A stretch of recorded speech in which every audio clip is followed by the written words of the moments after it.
Le plus grand mystère est l'expérience.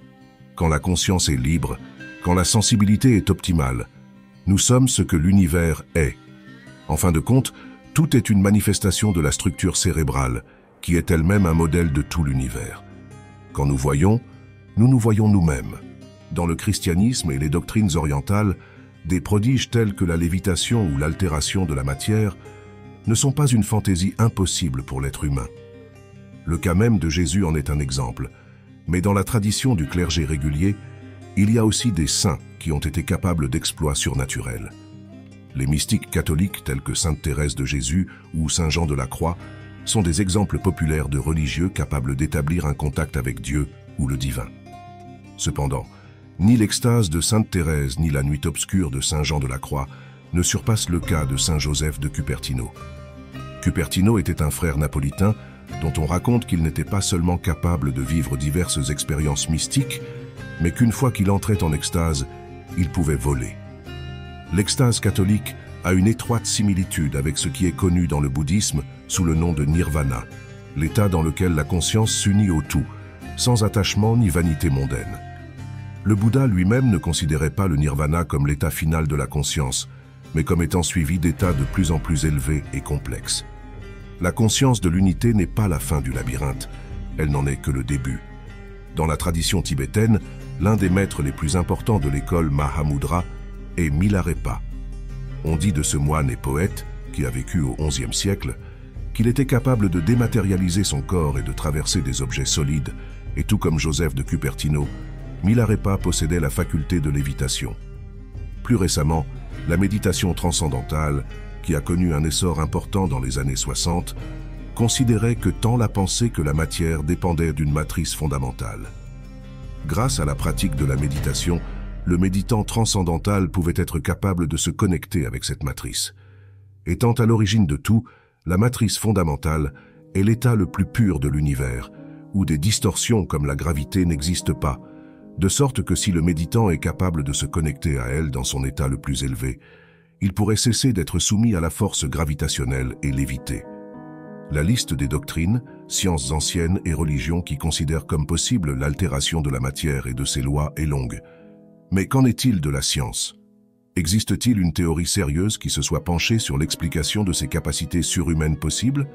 Eh bien, oui, il y en a une, développée par un scientifique mexicain ayant une bibliographie très étendue, avec plus de 50 livres.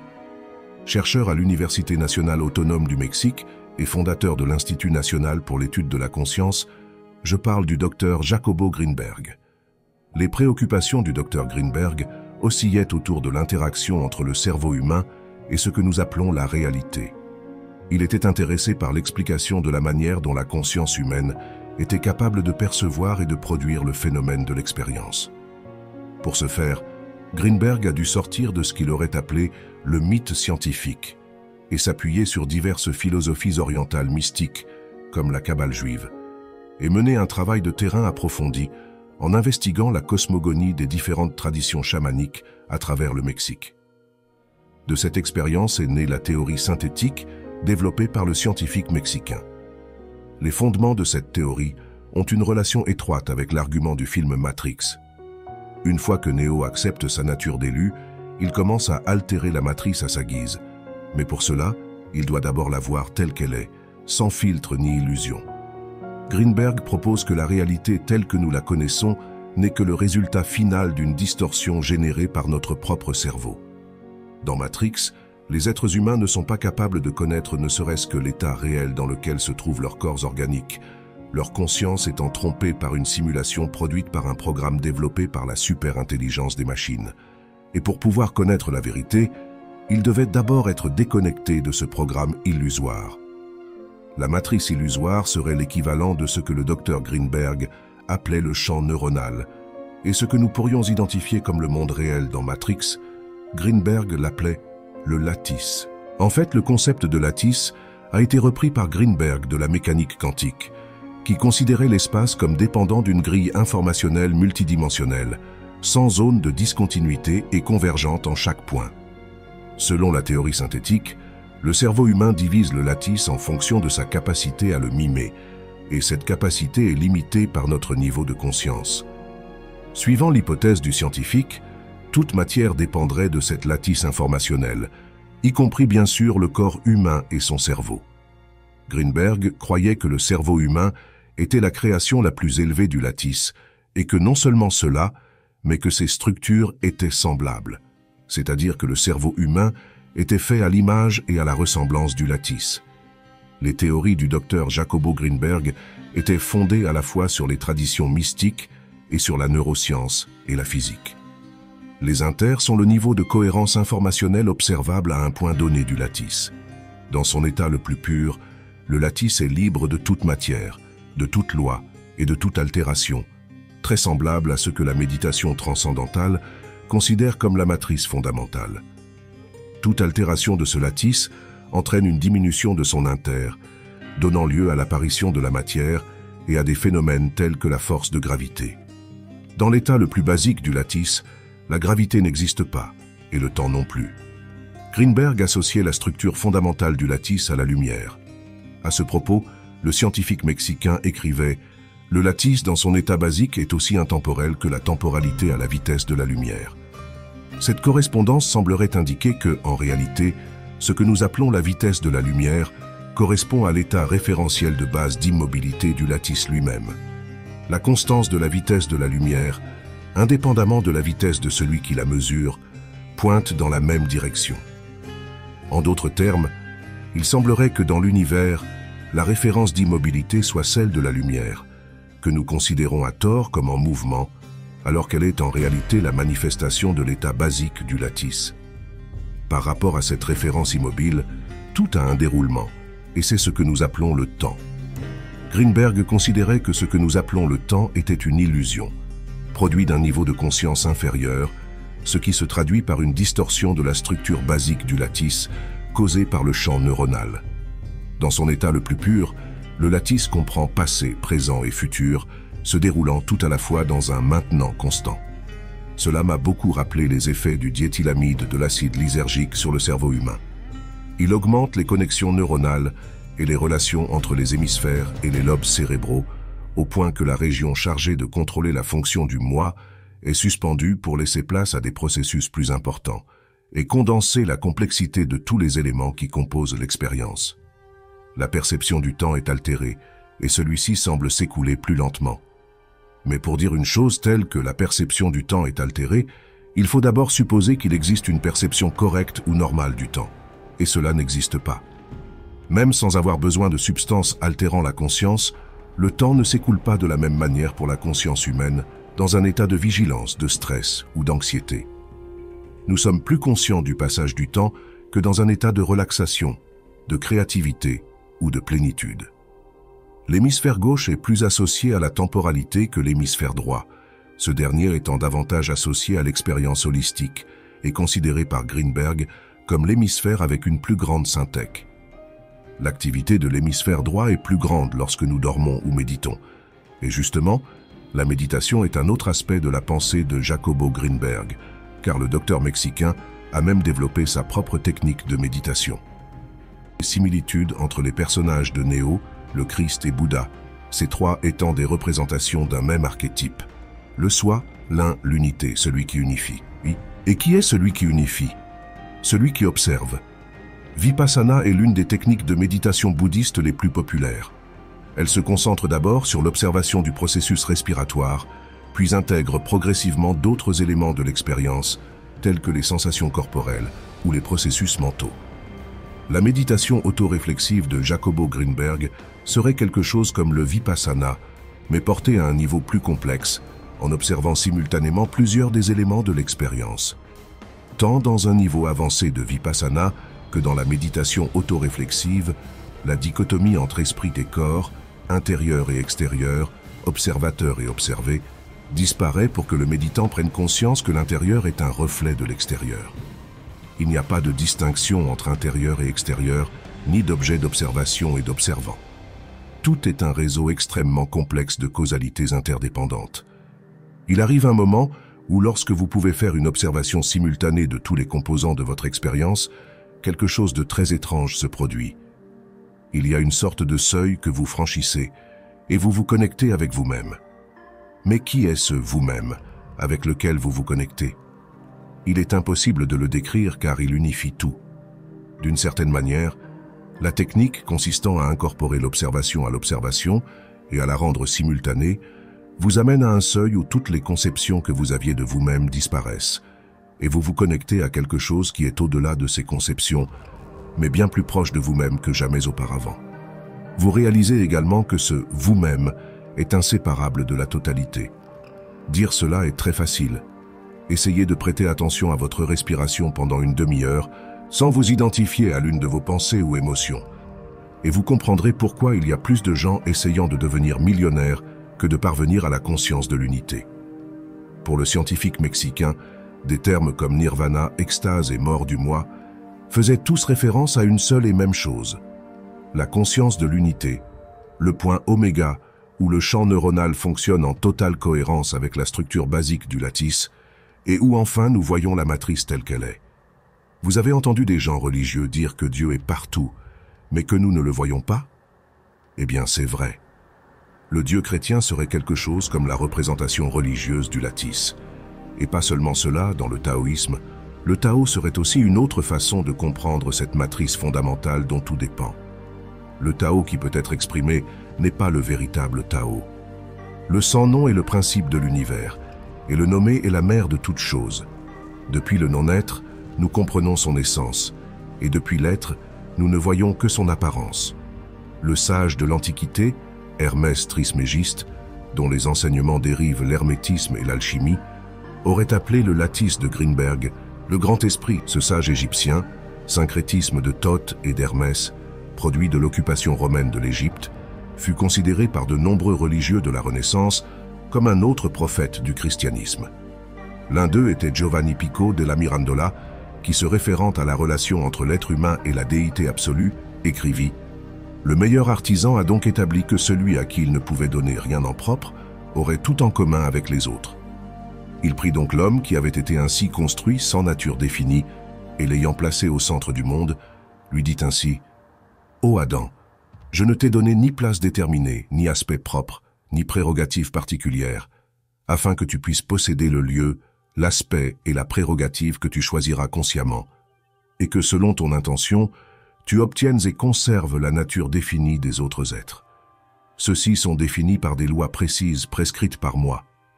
Toi, en revanche, non contraint par aucune étroitesse, tu te les assigneras selon ton libre arbitre auquel je t'ai confié. Les bêtes, au moment même de leur naissance, sortent du ventre maternel, comme dit Lucilio, avec tout ce qu'elles auront après. Les esprits supérieurs, depuis le début ou peu après, furent ce qu'ils seront éternellement. À l'homme, depuis sa naissance, le Père a conféré des germes de toute espèce et des germes de toute vie. Et selon comment chaque homme les aura cultivés, ils mûriront en lui et lui donneront leurs fruits. S'ils sont végétaux, il sera plante. S'ils sont sensibles, il sera bête. S'ils sont rationnels, il deviendra animal céleste. S'ils sont intellectuels, il sera ange ou fils de Dieu. Et s'il n'est pas content de la destinée d'aucune créature, il se repliera sur le centre de son unité, se transformant en un esprit seul avec Dieu dans la solitude obscure du Père, placé au-dessus de toute chose, il surpassera tout. Pico della Mirandola considérait que Dieu avait accordé à l'homme le libre arbitre pour qu'il décide lui-même de sa nature. Il pouvait se laisser emporter par l'enfer de ses passions, de ses impulsions et de ses désirs les plus mondains, ou au contraire, accepter et dominer la bête pour se réincarner sous la forme la plus élevée possible. Sous cette perspective, la conscience humaine est capable de se fondre en une seule avec son Créateur, et l'être humain est potentiellement un être divin qui peut surpasser les fardeaux de la chair et revendiquer sa place comme partie de la conscience de l'unité. Mais contrairement aux bêtes, aux plantes et aux objets inanimés, qui font partie de la création mais n'en sont pas conscients, l'être humain est béni par la conscience d'appartenir à un organisme supérieur qui comprend tout. À ce sujet, le docteur Jacobo Greenberg écrivait « Il est tentant de penser que l'homme a volontairement décidé de perdre le paradis de l'unité inconsciente avec le lattice, pour gagner le paradis de l'unité consciente avec le même lattice. Dans cette perte et ce gain, Dieu a agi comme complice par son désir d'être accompagné par quelqu'un de sa même audace et grandeur. Contrairement à la religion qui considère l'être humain comme dépendant du destin immuable que la déité lui a réservé, ou à la pensée objectiviste qui a une opinion positive de l'égoïsme et place l'humain et son individualité au-dessus de toute chose, tant que Pico della Mirandola et que Greenberg étaient d'accord pour dire que, tout comme une cellule fait partie d'un tissu plus grand, tout comme les champignons sont connectés par le mycélium souterrain, les neurones forment le cerveau et les arbres la forêt. L'être humain était une partie de Dieu, du lattice. Le véritable sens de la vie résidait dans le fait de devenir un avec l'unité et de comprendre qu'en se laissant emporter par le courant infini du Tao, on pouvait devenir son véritable moi. Cela se traduirait par l'absence de distorsion du champ neuronal sur le lattice et la matrice. Cela se produit lorsque Néo accepte sa véritable identité en tant qu'unificateur et messie qui mettra fin à l'obscurantisme des illusions créées par les machines. Mais la conscience de l'unité est-elle le dernier échelon auquel la conscience peut parvenir? Le Bouddha ne considérait pas le nirvana comme le dernier niveau, et Greenberg partageait un avis similaire. La conscience de l'unité n'est pas la fin du labyrinthe, elle n'en est que le début. Avant Greenberg, seul le mythe ou la pensée magique pouvait expliquer les exploits de Saint Joseph de Cupertino et du poète Milarepa.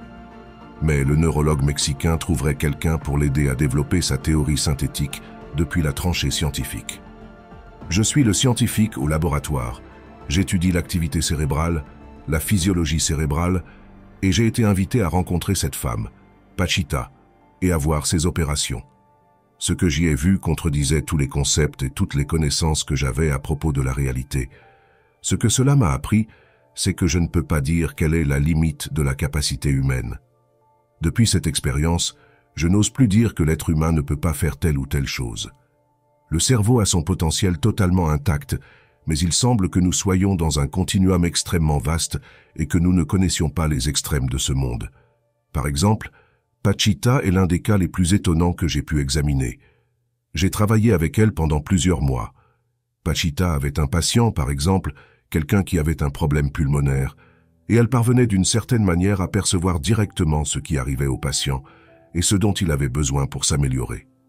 Le patient avait besoin d'une opération où elle extrayait les poumons et les insérait. C'est inconcevable pour la chirurgie actuelle. Elle commençait à faire ce genre d'opération avec ses mains nues. Le seul instrument qu'elle utilisait était un couteau de brousse, très grossier, très grand, et de plus, les opérations étaient réalisées en quelques minutes. C'était presque instantané. Ce qui m'étonne de plus en plus, c'est l'absence d'étapes intermédiaires. Pachita sortait le poumon malade, en insérait un autre, et c'était tout. Tout semblait être résolu sans qu'il n'y ait besoin d'une série de processus qui, normalement, nous supposerions nécessaires pour l'interconnexion des organes. Qu'est-ce que Pachita faisait? Comment faisait-elle cet exploit? Elle disait que le processus avait toujours lieu, pas seulement dans les opérations de transplantation cardiaque ou cérébrale, mais dans d'autres choses vraiment extraordinaires. Elles avaient toujours cette caractéristique où il semblait que Pachita était localisée, en tant qu'être sensible, à un niveau de réalité où ce qu'elle souhaitait devenait réalité. J'ai essayé d'expliquer cela de nombreuses façons, mais je n'ai pas eu beaucoup de succès. La dernière chose à laquelle j'ai pensé est ce que je vais vous raconter, ce qui se rapproche le plus, selon mes idées, d'une compréhension possible de ce qui se passait. Je crois que d'une manière ou d'une autre, le cerveau, en interagissant avec ce champ informationnel extraspatial, crée en fin de compte la réalité perceptuelle. Ce que j'ai pensé, c'est que cette réalité créée est le produit final d'un processus cérébral. Une fois créée, elle a une existence réelle. Ce que nous voyons, les couleurs, les formes, existent à ce niveau que je mentionne. En d'autres termes, elles sont à la fois le produit final d'un processus, mais une fois créées, elles ont une existence réelle. Mais elles existent en tant que conscience, elles n'existent pas en tant que matière, elles existent en tant que conscience. Selon cette idée, Pachita était située dans cette conscience directement dans la création elle-même. Le processus n'a pas besoin de suivre les lois de cette conscience que nous appelons le monde, que nous appelons les objets, car la conscience elle-même est pure. D'une certaine manière, Pachita la contrôlait, et à ce niveau, il n'y a pas d'étapes intermédiaires, car tout est conscience. Si certains des objets que nous percevons sont ce résultat final, ils font partie de la conscience. Donc, si quelqu'un est totalement situé là, sans doute sur la réalité de ce niveau, il fonctionne simplement à ce niveau avec ce qui en fait partie. L'expérience de Greenberg en travaillant aux côtés de Pachita peut être trouvée dans le volume 3 de son étude des chamans au Mexique et dans ses tomes Pachita et Cuauhtémoc, issus des manifestations de l'être. Les prodiges naturels que Pachita était capable de réaliser, comme matérialiser des organes et opérer des patients sans avoir besoin d'un bloc opératoire sophistiqué, n'ont pas seulement été enregistrés par Jacobo. Alejandro Jodorowsky et le psychologue américain Stanley Krippner ont donné des témoignages très similaires à ceux de Greenberg sur les capacités de Pachita.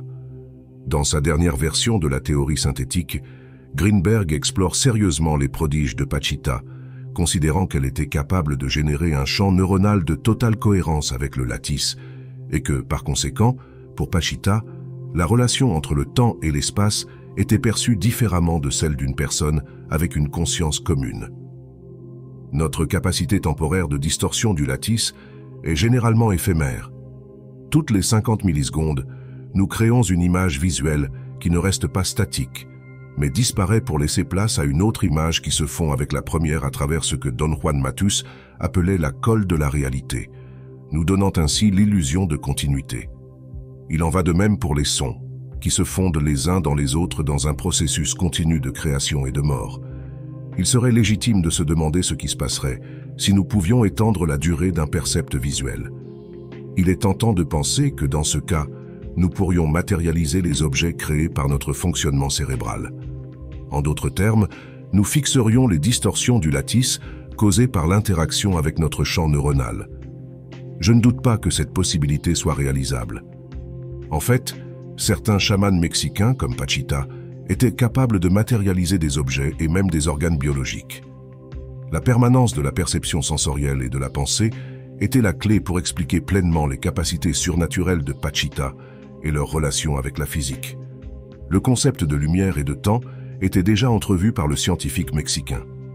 En fait, la paradoxale expérience Einstein-Podolsky-Rosen, qui a été prouvée en 1982 par le physicien Alain Aspect, a aidé Jacobo Greenberg à développer sa théorie du potentiel transféré. Greenberg croyait que tout comme deux particules qui ont interagi dans le passé restent intriquées, et qu'un changement structurel dans l'une affecte l'autre, peu importe la distance entre elles, les cerveaux humains restent intriqués lorsque leurs champs neuronaux interagissent dans des circonstances de haut inter. Quand deux personnes méditent ensemble, par exemple, et que leurs champs neuronaux s'entrelacent, le potentiel transféré entre les cerveaux humains, c'est-à-dire la télépathie, n'était pas une fantaisie, mais une réalité. Greenberg croyait que, tout comme lorsque deux ondes d'eau se rencontrent et forment un troisième motif d'onde, l'interaction entre les champs neuronaux donne lieu à ce qu'il appelait un hyperchamp, quelque chose de similaire à l'inconscient collectif de Jung, mais d'un point de vue neuroscientifique. Greenberg réalisa en 1994 une expérience où sa théorie du potentiel transféré serait confirmée en se connectant télépathiquement avec un collègue en Inde. Jacobo devait se rendre dans ce pays le 8 décembre 1994 pour finaliser les préparatifs de l'expérience et revenir au Mexique pour réaliser la connexion. Cependant, le docteur Jacobo Greenberg ne prit jamais ce vol et disparut de la surface de la Terre, emportant avec lui les avancées de sa théorie du potentiel transféré et d'autres thèses. Je ne dirai rien de plus sur la disparition de Jacobo Greenberg, car les hypothèses à ce sujet abondent sur Internet et le côté mystérieux entourant la vie, l'œuvre et la disparition du docteur mexicain accapare tous les médias qui parlent de lui. Cependant, ces théories et hypothèses lucides sur la conscience humaine restent reléguées au second plan. Récemment, un documentaire du cinéaste Hugues Cuéllar intitulé « Le secret du docteur Greenberg » a été diffusé, où un contact avec l'enquêteur en charge de la disparition du docteur a été établi. Le commandant Clément Padilla avait suffisamment de preuves pour démontrer que Greenberg avait été enlevé par des éléments sous couverture de la CIA et se trouvait détenu dans la ville de Boulder à Boston. Des années plus tard, des documents secrets de la CIA sur des expériences de télépathie furent déclassifiés et le nom du docteur Jacobo Greenberg apparaît dans ces dossiers classifiés. Le sort et la disparition du brillant docteur mexicain restent un mystère non résolu. Et bien que ces théories n'aient pas été considérées comme sérieuses par le monde académique à son époque, des concepts que Jacobo a introduits dans l'étude des neurosciences et d'autres qu'il a sauvés du mysticisme et des cultures anciennes ont été peu à peu acceptés par le canon scientifique. Quelqu'un d'aussi en avance sur son temps que lui ne pourra voir ses idées pleinement reconnues que par le temps. Je pense que la plus grande contribution de Jacobo au monde a été d'avoir dépassé les limites de la science pour expliquer ce qu'aucun mythe, école ou langage ne peut contenir. Ses collègues le regardèrent de haut. Eh bien, je ne comprends pas pourquoi quelqu'un prend sur lui de juger la compréhension des autres. C'est très étrange. Pico della Mirandola a écrit quelque chose de très approprié pour une telle situation. Il est véritablement d'esprit étroit de s'enfermer dans une seule école, que ce soit celle du portique ou celle de l'académie. Giovanni Pico della Mirandola fut empoisonné par l'Église catholique, car sa conception de Dieu ne plaisait guère au clergé. Il ne faut pas s'en étonner. L'homme, étant son propre bourreau et veillant à ses intérêts, condamne tout celui qui veut offrir au monde le fruit de la connaissance. Si vous considérez que les théories du docteur Jacobo Greenberg ne sont que de la pseudo-science sans aucun fondement, c'est votre droit. Mais une chose est incontestable après avoir pris connaissance du travail du scientifique mexicain. Nous devons nous demander où mène réellement le chemin de l'évolution humaine. Est-ce que l'intelligence artificielle, les systèmes et mécanismes de systématisation des tâches appliquées à l'industrie, les dispositifs numériques ou les voyages interstellaires sont réellement l'évolution? Toute cette paraphernalia est-elle vraiment nécessaire? Les fardeaux laissés par le père Caïn, en se concentrant sur ce qui est visible, mesurable et quantifiable, n'ont jamais été surmontés.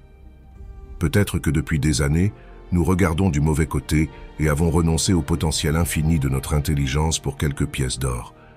Peut-être avons-nous cherché la réponse au mauvais endroit tout ce temps. Celui qui regarde dehors rêve, celui qui regarde à l'intérieur se réveille. Si vous avez aimé cette vidéo, n'oubliez pas de lui donner un j'aime et de me laisser votre avis en commentaire. Si vous voulez voir plus de contenu comme celui-ci, je vous recommande de vous abonner à la chaîne et d'activer la cloche de notification. Mais surtout, je vous demanderai de partager cette vidéo avec vos amis ou sur vos réseaux sociaux afin d'aider de plus en plus de personnes à s'engager dans la noble tâche de voir la matrice telle qu'elle est.